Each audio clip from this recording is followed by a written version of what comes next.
আজ সোমবার 7ই বৈশাখ 2025 সালের 21শে এপ্রিল। মেষ রাশি, মেষ লগ্ন, এরিস সাইনের জাতক জাতিকাদের আজকের দিনটি কিন্তু এক প্রকার বেশ কাটতে চলেছে।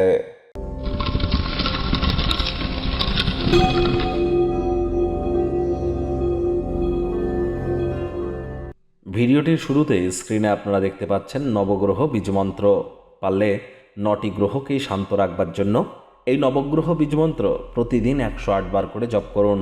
আর যাদের বর্তমানে সময় খুব খারাপ চলছে এবং এমন পজিশনে হয়তো আপনি আছেন যে এখান থেকে নিঃশ্বাস নেওয়ার মতো, এখান থেকে একটু সুদিন দেখবার মতো কোনো আশার আলো আপনি দেখতে পাচ্ছেন না, তাহলে আপনাদের বলবো আজ থেকে শুরু করে পার ডে 1080 বার করে, সে লাগুক না 1 ঘন্টা, আপনি 1080 বার করে আপনি এই নবগ্রহ বীজমন্ত্র এক টানা জপ করে যান, যতক্ষণ না আপনি আপনার সফলতায় পৌঁছে যাচ্ছেন।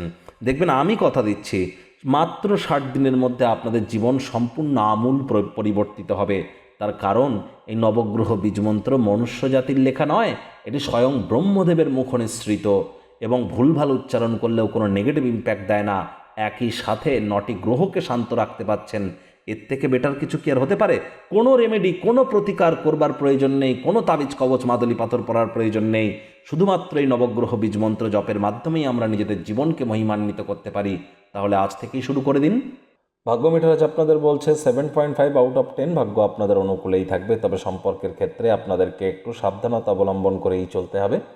আজ ক্ষমতা শক্তি উভয়ই বেশি থাকবে। অমীমাংসিত কর্মগুলি সম্পূর্ণ করবার জন্য আপনার মানসিক এবং শারীরিক শক্তি উভয়কেই ব্যবহার করুন। অর্থগত ব্যাপারে আয় ইনকাম বাড়বে। যারা দীর্ঘদিন ধরে কোনো লোন বা ঋণের জন্য খাটাখাটনি করছিলেন, তারা ভাগ্যবান প্রমাণিত হবেন।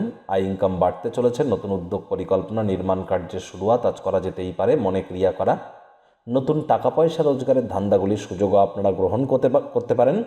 ভাষণ, বৈঠক, মিটিং, মিছিলে আপনারা অংশগ্রহণ করলে সেখানে নিজের জীবনকে উন্নত করবার জন্য নতুন নতুন আইডিয়াস, প্ল্যানিং পাবেন।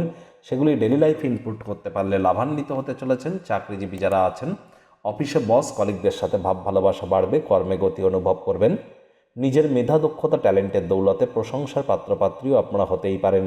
রাজনীতিবিদ যারা আছেন, জনসংযোগ বৃদ্ধি করতে পারলে সমাজে আপনাদের পপুলারিটিও ইনক্রিজ করবে।